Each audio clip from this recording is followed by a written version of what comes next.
This chef is preparing to bake a cake. He's using 1/4 of a cup of cream to make one cake. If he needs to double the amount to make 2 cakes, how much cream would he need? To figure this out, we can add 1/4 plus 1/4.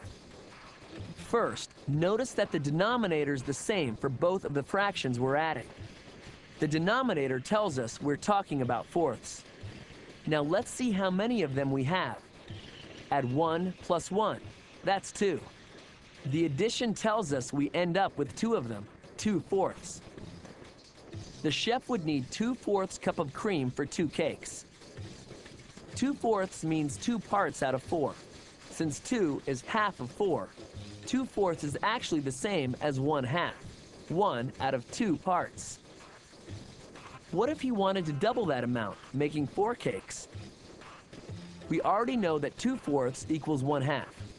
So all we have to do is add another 1/2 cup. 1/2 plus 1/2 is 1, 2/2. Whenever the numerator and the denominator are the same, like these 2's, we've arrived at 1. 2/2 is equal to 1 cup of cream. Now let's suppose the chef also needs 1/8 teaspoon of baking powder to make 1 cake. How much would he need for 3 cakes? Well, for this we can first add 1/8 plus 1/8.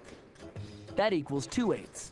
For 2 cakes, he needs 2/8 teaspoon of baking powder, and for 3 cakes, we can add 2/8 plus 1/8, and the answer is 3/8. For 3 cakes, the chef needs 3/8 teaspoon of baking powder. Adding fractions is important, especially for chefs, because when they get the recipe right, the results are delicious.